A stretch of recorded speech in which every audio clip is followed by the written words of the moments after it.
全国地方议会二中杯两小网球比赛，单次比赛进前，二中郭信良带头要冲17连败总冠军。不过赛程当中，因为车运无好，加上落雨，单次这位议员拢无小心受伤，并无预期抱走总冠军。其中议员台顶的大头帽受伤，第一时间也喷火。这一次我们去参加这个全国的议会的议长杯网球比赛哈，那我想怡珍这一次哈，其实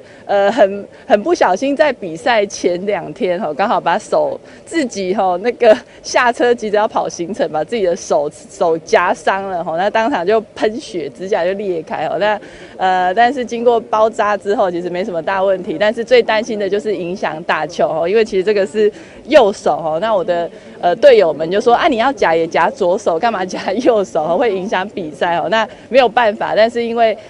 我们有团体赛也有个人赛哈，为了不影响我的队友的成绩，所以我还是得负伤下去比赛哈。那还好，我想我的队友也都很帮忙哈，所以我们虽然手受伤，那还是顺利的把比赛完成哈。另外，队长创全为了救球，骨头骹手拢切伤，队长郭信良嘛拼甲骹附近扭到，后来拢无法度行。上严重就是议员周丽珍的骹目钻到，紧急后送病院。不过担任队长的创全甲议长郭信良回想这摆比赛，所有队员的努力甲拼头，大家肯定嘛感谢市民关心。这次很多伤兵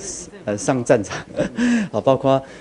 陈怡贞议员啊，他的拇指受伤，他还能然抱伤上去打球哈。那包括这个我自己为了抢救球，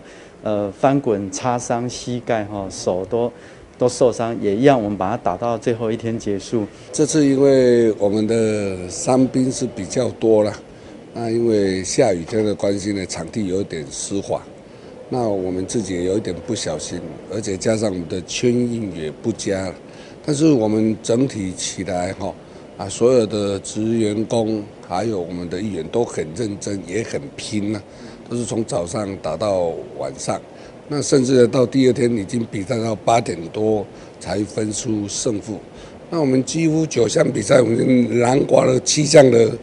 冠军。那其他2项因为我们团体的关系呢，签运不佳，所以才亚军。那整体的成绩我已经很棒了。今年单市会参与全国儿童杯两小网球比赛，虽然甲总冠军无缘，不过有缘有亚军。其他儿童甲议员台顶的组合才是冠军，议员台顶甲秘书长的配合嘛摕下冠军，值得欢声鼓励。本新闻管制林根采访报道。